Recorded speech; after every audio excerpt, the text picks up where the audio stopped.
Good evening, everyone. Today, my group members, Thomas, Ronnie Budram, and myself, Anuradha Ramjag, will be presenting on Chapter 6, Leading with Integrity and Moral Purpose. Next slide. Before diving into this chapter presentation, I would like to give you all a little idea of what you will be expecting to be covered. A discussion of the process of establishing and maintaining ethical organizational environments, a critique of the moral implications of transforming leadership theory, a study of how participants' ethical behaviors can influence their organizations through the demonstration of their conduct. Next slide. Creating and sustaining an ethical organizational environment. Next slide. It is important to understand and apply ethical theories and models when it comes to establishing and sustaining an ethical organizational environment. These should be based on the organization's values and code of conduct. Additionally, it is important to be aware of one's own moral development and that of others within the organization. Nash proposes 4 qualities that are necessary for participants to advance their ethical standards in an organization. These are critical thinking skills to analyze and convey the ethical components of a problem or dilemma, a high degree of integrity to stand up for one's personal and professional ethics, the ability to see situations from others' perspectives, showing concern for others, and personal motivation to do the right thing. Next slide, please. Navigating ethical decision-making challenges. I'm sure we've all had to come across some sort of challenge when it comes to decision-making. So let's dive into it. Embracing criticism. When practicing ethical behavior, be ready for criticism. Friends and colleagues may resist change and even distance themselves from you when you stand up against wrongdoing. Identifying values.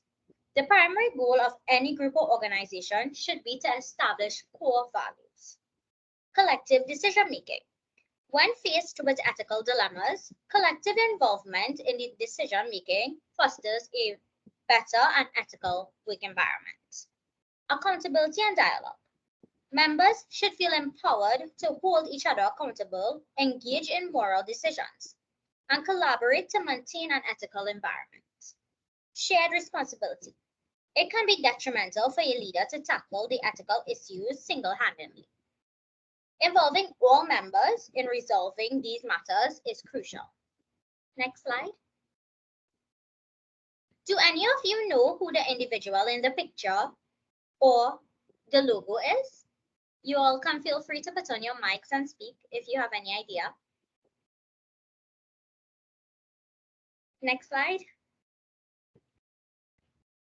So the individual in the picture that was shown in the previous slide is known as Andrew Stewart Fastow, an American convicted felon and former Chief Financial Officer of Enron Corporation, an energy trading company based in Houston, Texas.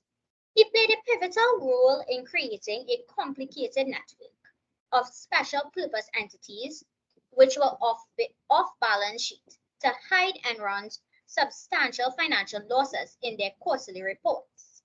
By illegally holding personal stakes in these seemingly independent entities, he managed to swindle Enron out of massive sums amounting to tens of millions of dollars. Prior to the Enron bankruptcy, he was fired. However, the Enron case is a prime example of toxic leadership, as it showcases how unethical actions that prioritize personal gain over well-being of the company and its stakeholders. Next slide. Let's learn more about toxic leadership. On the slide shown, there are 2 definitions given by leadership researchers and experts about toxic leadership, with Killerman focusing on categorizing bad leadership as ineffective and ethical, while Lipman-Blumen defines toxic leadership as those who engage in destructive behaviors and exhibit dysfunctional characteristics. Kellerman distinguishes ineffective leadership as failing to achieve the desired change and unethical leadership as a lack of moral clarity. On the other hand, Lipman-Blumen suggests that even if a leader is ineffective, they can still be ethical if they demonstrate integrity in their leadership. Ideally, both leaders and followers should strive to be effective and ethical in the pursuit of a shared vision or common agenda. Next slide. Now we will dive into some examples of behaviors and traits associated with a toxic leaders. Treating their supporters worse than those who do not follow them. Violating basic human rights standards. Conscientiously feeding their followers false illusions, such as believing that only they can save their followers or the organization. Playing on the basis of fears and needs of their followers. Deliberately spreading untruths and misdiagnosing issues and problems. Having unsatisfiable ambition, prioritizing their own sustained power, glory, and fortunes over their followers' well-being. Having an enormous ego that prevents them from recognizing their own shortcomings, limiting their capacity for self-renewal. Disregarding the cost of their actions to others and themselves, and shrinking from making difficult choices. Next slide. Public humiliation.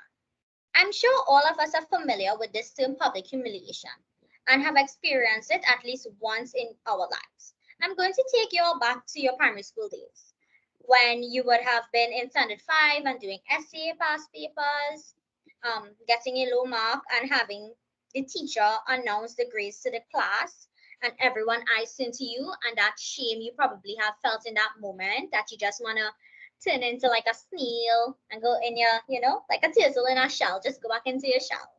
Or even when your mom, when you were younger and you go to the mall with your mom and you wanted something in a store and she said no, but you keep nagging her.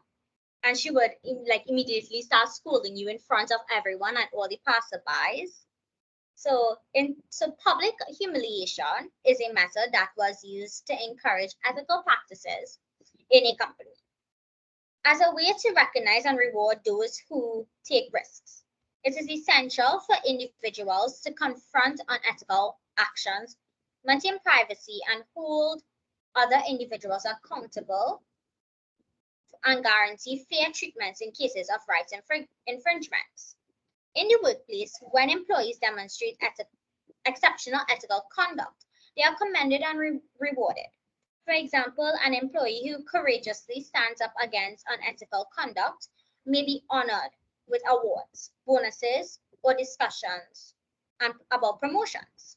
It is important to note that when unethical behaviors occurs, they ensure a fair and confidential process is adhered to, safeguarding the rights and dignity of the employees within the organization rather than resorting to public humiliation. Next slide. Lack of positive ethical environment. Organizations often lack a positive ethical environment due to leaders and participants not being committed to moral principles. This can lead to the unethical behavior being rewarded as it may be perceived as an improvement in the workplace. However, this results in shortcuts, subpar work, cover-ups, and a lack of personal accountability for mistakes and issues. Next slide.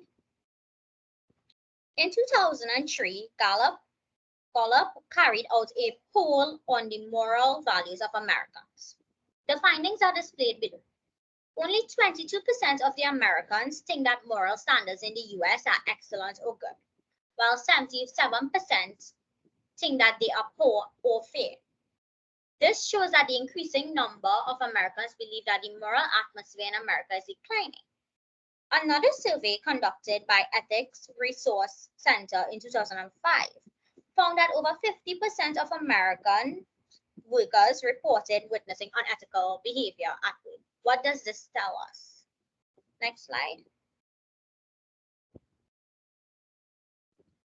Individuals who are committed to leading with integrity tend to struggle with the question of what to do when their beliefs do not align with those of the organization. They only have three options really available for them to choose from in this extremely difficult situation. Ignore or put up with the situation, address the issue and seek to create an ethical organizational climate, or leave the organization. Next slide. We will now move on to moral purpose as an act of courage. Next slide. Moral purpose as an act of courage is about leaders aligning their personal values and principles with actions. It requires leaders to stand up for what they believe in, even in the face of adversity or potential personal loss, such as friendships and employment. This often involves addressing ethical issues directly rather than avoiding them. Next slide. Now let's look at some examples of individuals who exhibited moral purpose as an act of courage. Sharon Watkins. Sharon Watkins is a former executive of Enron who showcased personal courage and integrity by exposing the unethical practices by her boss, Ken Lay. She risked losing her high-level, high-paying job. Watkins emphasized that her actions against unethical behavior was a symbolism that individual actions matter and that you have to take ownership for your actions when you are in a position of leadership. Next slide. Now I will be giving you all another definition of moral courage. Moral courage is described as the quality of mind and spirit that enables one to face up to ethical challenges firmly and confidently without flinching or retreating, by Kinder 2005. It combines principles, danger, and endurance. The key components of moral courage are the awareness of danger and the willingness to endure hardships, such as the risk of losing your job. Leaders must uphold their principles and put them into action. This allows leaders to operate with moral courage even under challenging circumstances. Next slide. Nelson Mandela. Nelson Mandela was imprisoned for 18 years for trying to get rid of racial discrimination in South Africa. He had the ability to reach the mind of people, both within and outside South Africa. His actions is a testament to the power of moral courage. His story, if you all know the Nelson Mandela story, it clearly shows how moral courage plays into part with his journey, where he combined the principles, the danger, and the endurance to help remove this racial discrimination. And remember, it takes moral courage to stand up for what's right, and even when it's difficult. Next slide.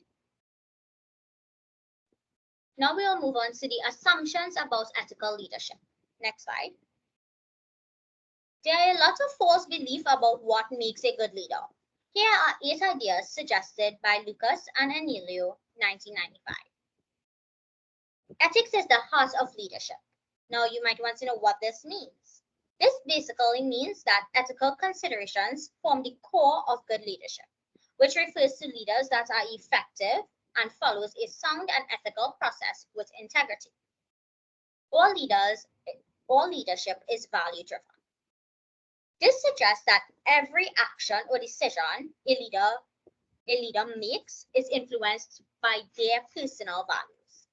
Each leader brings their own values and beliefs about what is wrong and right, and how people should be treated and what is fair and unfair to the table. These are the values that guide their behavior and decision-making process within an organization. Personal value intersects with organizational values. This means that individuals should examine their own personal values and understand how these align with the values of the organization they lead. A personal moral compass guides them in dealing with the ethical dilemmas. Decisions are made based on ethical analysis, considerations of opposing viewpoints, personal values, and the values of the organization. Ethical leadership can be learned. Ethical learning is the process that involves experience, reflection, conceptualization, and application. Experiences, particularly those involving trial and error, helps enhance a leader's ethical analysis and deepen their understandings of what is just and fair in various situations. It helps with their development. Ethical leadership involves a connection between ethical thought and action. This means that we are not required to memorize these ethical theories that we are currently learning, but apply them through our actions when dealing with real-life situations in our daily lives. Character development is an essential ingredient of ethical leadership. This implies that the development of a strong ethical character is important for ethical leadership. Leaders are defined by their actions, not merely by the values and principles they uphold. A leader with a strong character is more likely to make ethical decisions and act in ways that would benefit their organization. Especially in today's society, we see this, where a leader may be popular, but if they do not practice what they preach, they do not earn our respect. Ethical leadership is a shared purpose. This means that ethical leaders are members of organizations that work towards a common goal that benefits everyone. They strive to create an environment where everyone feels valued and included. Everything we do teaches. This implies that every action a leader takes serves as a lesson for others in the organization. Leaders, through their actions, set examples that others learn from and emulate. Next slide. Cultural assumptions. Cultural assumptions define what is normal or acceptable in every social situation. I am sure all of us can relate to the situation I am going to speak about. Growing up, I am sure we have asked our parents this question. Why do you do it like this? When we see them cooking a dish or following a certain recipe, and the response we get is, I've always done it that way. That's how your grandma did it. And when we ask our grandmas why they do it, and then their response is, I don't know, that's how my mother did it. So now let me add some context to that whole situation. Culture is something that we have no idea about, but it's a part of us. It's a part of how our lives since childhood. And we only realize about our culture only when we see someone doing the same thing but different from us. So ethics are deeply rooted in our cultural context and are specific to each culture, but there are no global consensus on what is deemed as appropriate, legal, ethical, or moral. For instance, practices seen as ethical and legal in Saudi Arabia, such as the oppression of women, are viewed as unethical and illegal in the United States. It is also important to know that ethics also evolve over time and are influenced by the changes in laws and social norms. An example of this is the segregation practices in the US until the 1990s, which are now considered illegal and unethical. Next slide. Some may argue that there are universal moral values such as truth, goodness, beauty, courage, and justice found in all cultures, but they are just simply applied differently. According to Kinder 2005 interviews with leaders from various countries, he identified that these common values were found in everyone, as well as some numerous religious and philosophical traditions such as wisdom, knowledge, and spirituality. It is also important to note that the anthropological studies show the divergent moral views and practices both within and between cultures. This highlights that the lack of moral consensus in international affairs with ethics and moral vary not just between countries, but also among people living within these countries. Cultural tolerance and relativism. Cultural tolerance recognizes the differences in the practices without the intent to change them to fit a specific cultural belief. Cultural relativism is relevant to a specific culture, society, or community. The aim in comparing cultural practices is to comprehend them, not to judge them. For instance, leaders of multinational corporations must adhere to the local laws and customs of countries where they operate. Corruption as a, next slide please. Corruption as a culturally constructed behavior. Corruption is a behavior shaped by culture, with varying levels of acceptance and occurrence across countries. The Corruption Perceptions Index published by leading NGOs fighting corruption ranks countries based on perceived corruption levels. Example of corruption including parents bribing teachers for their children educational benefits, or public funds being wasted on or stolen by officials. This index reflects that the corruption is a global issue with varying degrees across countries. Next slide. Global Corruption Barometer and Ethical Assumptions. In 2003, Transparency International collaborated with Gallup International to conduct a survey called the Global Corruption Barometer, assessing people's perception and attitudes towards corruption. The results showed that political parties were perceived as the most corrupt, followed by the parliament, police, and judiciary. Many ethical assumptions derive from various leaderships and ethical theories and models, providing an overview of these ethical foundations in leadership. I will now pass you all on to Capri.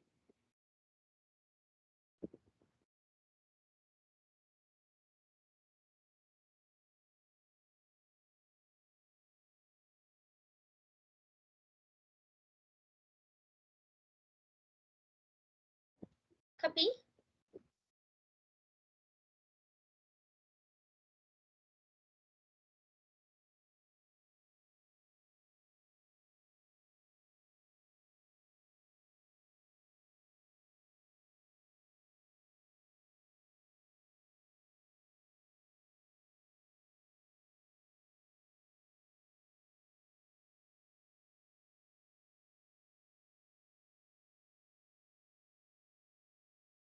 Copy, we're not hearing you.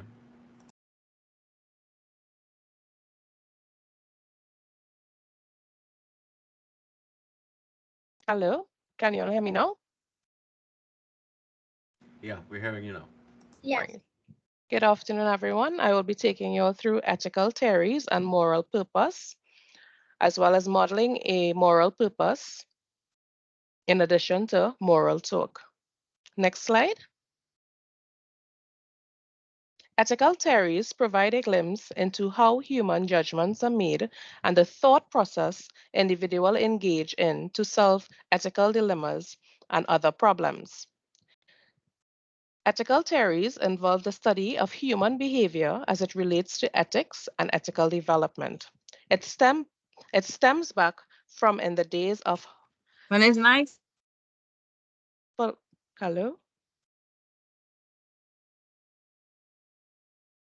It stems back in the day from philosophers, kings, Aristotle, Plato, and Socrates, as well as to the 18th and 19th century, and scholars such as Imam Khan and John Stuart Mill. Next slide, please.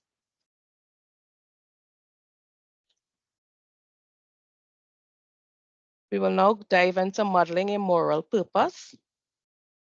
Next slide. Moral purpose, transforming leadership theory. Transforming leadership is defined as a process in which leaders and followers raise one another to a higher level of morality and motivation. Transforming leaders theory is described as the foremost theory that incorporates a moral component, and it is a foundation for leadership and includes a strong component of ethics and morals. Byrne described the symbolic relationship as an interaction of power and shared values. Next slide. Transforming leadership reaches moral dimensions when the leaders and participants' behavior and ethical aspirations are elevated by mutual influences one on another. Transforming leadership theory is about the relationship and influence between leaders and followers. It is also described as a symbolic relationship as an interaction of power and shared values. Next slide. Transforming leadership involves persuasion, a desire to change something, result from a shared moral purpose, and moral purpose between leaders and participants are the key factors in the transforming leadership process. Transformational leadership are also value-driven. Next slide. They have a core set of values that are constant with their actions and have several ways in which a leader can inspire others to a higher level of morality through influence and through modeling behaviors that become the standard for others to follow. If participants admire or identify with another member or leader, they will be more likely to imitate that person's behavior. Next slide. Social learning theory provides a framework for understanding how individuals learn from others. Bandura, 1977, describes this as the pioneer of social learning theory, as it postulates that people can learn indirectly from observation or by vicarious learning. Vicarious learning or behavioral modeling has important implications in the leadership process. Next slide. Participants also model significant influence the ethical decision-making in an organization by different methods such as ethical awareness, empathy, or observation. This can be done by observational learning or behavioral modeling. Models in organizations are capable of eliciting ethical or unethical behavior. Next slide. In so doing, participants also might infer that leaders possess a high degree of integrity and is motivated to do the right thing. Next slide. There are some positive and negative examples illustrating how modeling by leaders and participants affect the ethical climate of organization. One of those examples is the student president of the Latino Student Union, who wants everyone in the organization to feel empowered, will practice sharing power with authority with leaders and members, and will create opportunities for members to make meaningful contributions to the organization through observing the president. Other organizational leaders empower committee chairs and members and involve them in the decision-making process. Next slide. Another example is when a football coach benches the star player for violating an NCAA rule, even though the coach needs the player to cling the final playoff game. Organizational and team members learn by observing how a player is treated that negative consequences result from such behavior. This is referred to as the outcome expectation. That the behavior of the leader or the coach in the example given above influences the team members to act ethically because of what is reinforced or because they want to avoid punishment for unethical behavior, or both. Modeling also can have external effects and extended beyond organizational boundaries. Next slide. Another example is by Ben and Jerry, the ice cream, the makers of the ice cream. They would have modeled a type of social responsible behavior in business world when they donated pre-tax profits to social programs. By doing this, Ben and Jerry attempted to model a moral standard for other business leaders to follow with other corporate responsibility. Next slide. A local example of where leaders in Trinidad and Tobago actually display this type of leadership. We have companies such as the National Gas Company of Trinidad and Tobago. They give back cash and other kind via different initiatives, such as contributing to the economic, social, and environmental sustainability of communities, such as aiding in sporting events and activities such as track and field.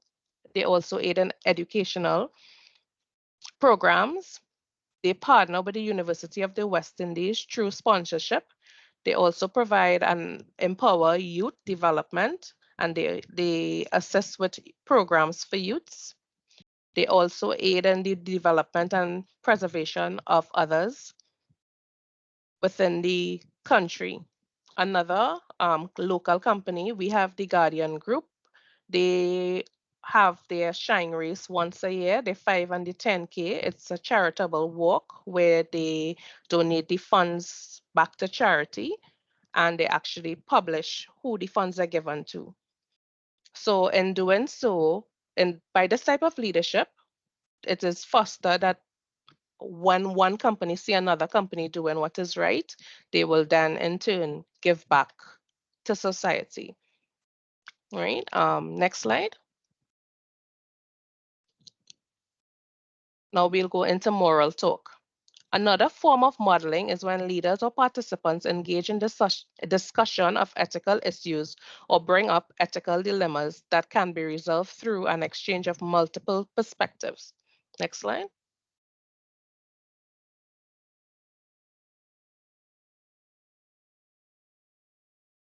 Modeling or influencing ethical behavior through verbal exchange or moral talk or dialogic leadership, according to Nelson, 1990.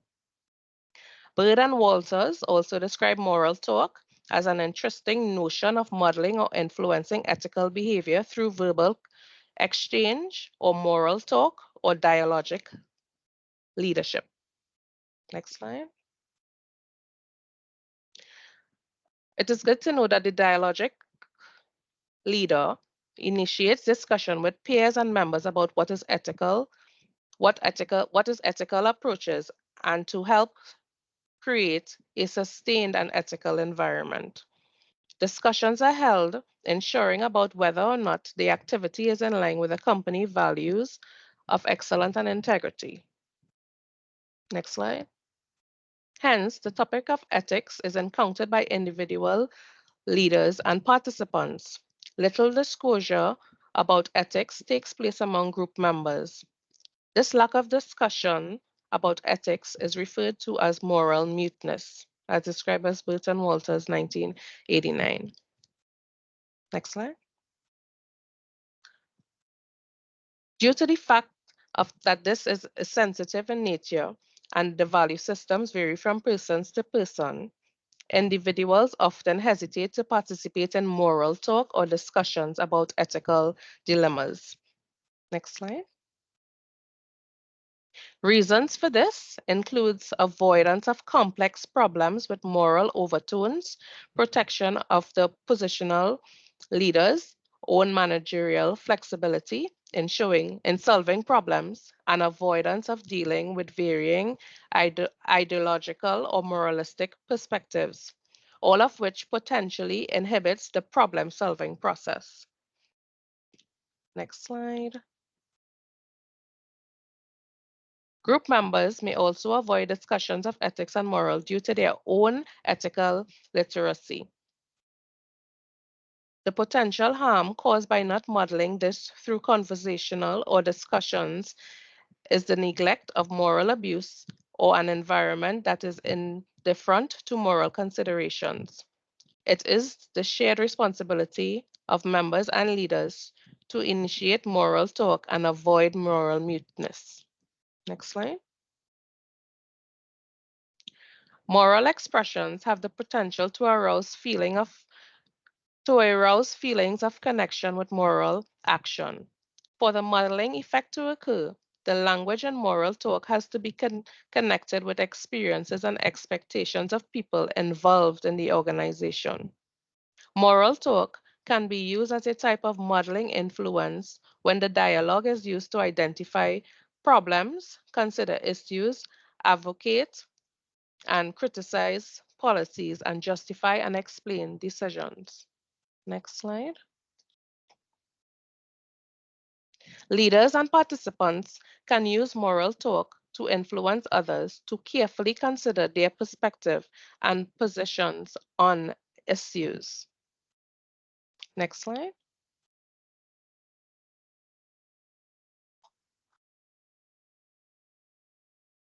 So to summary, let me summarize moral talk.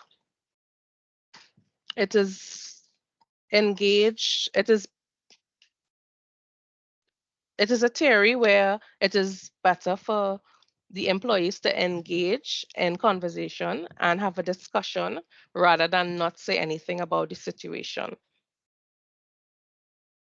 I'll now pass you over to Ronnie. Thanks, Cappy. Hi, everyone. I will be discussing the final three aspects of this chapter. Firstly, ethical decision-making models. Everyday leaders and participants in the leadership process face moral dilemmas and issues that lack obvious answers that they must address and overcome. It is not solely the responsibility of the leader to address these dilemmas or confront unethical behavior.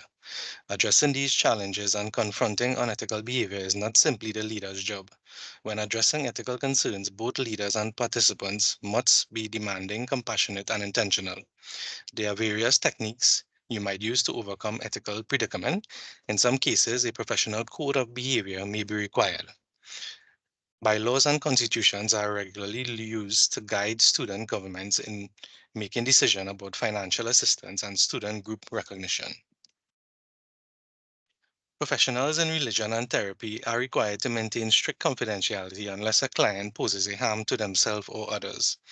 Even determining when a circumstance is an ethical dilemma or something else, such as a personality conflict between two persons, require human judgment and research.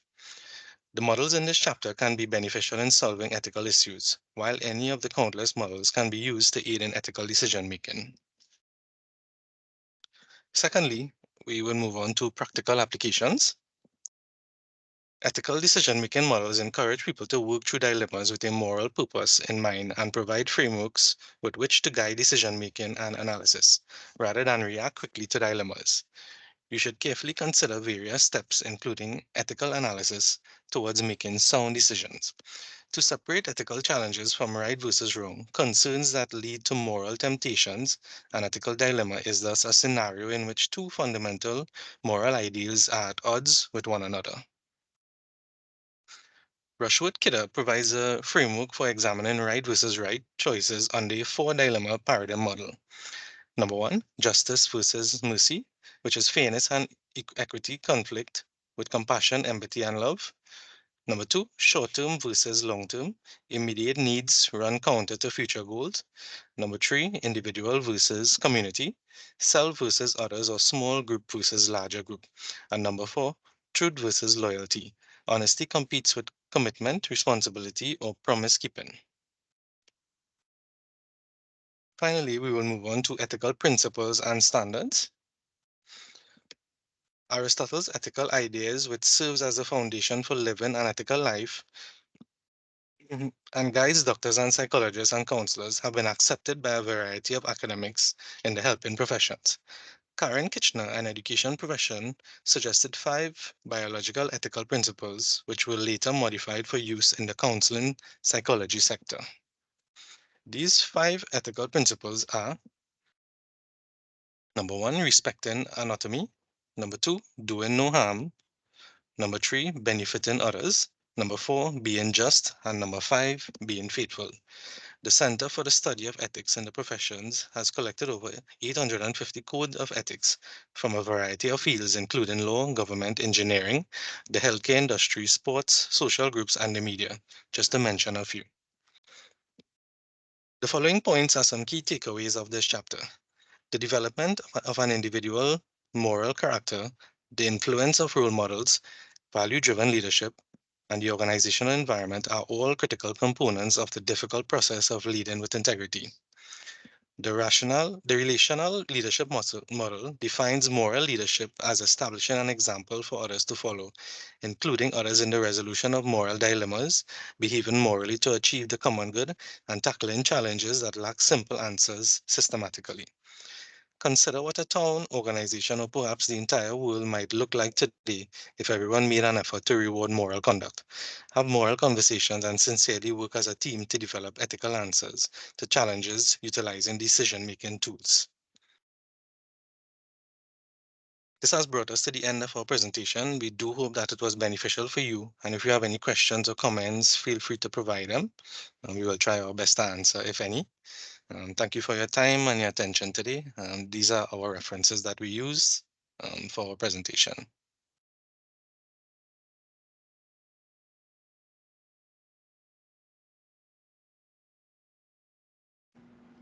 All right, if there are no questions, I will pause the recording.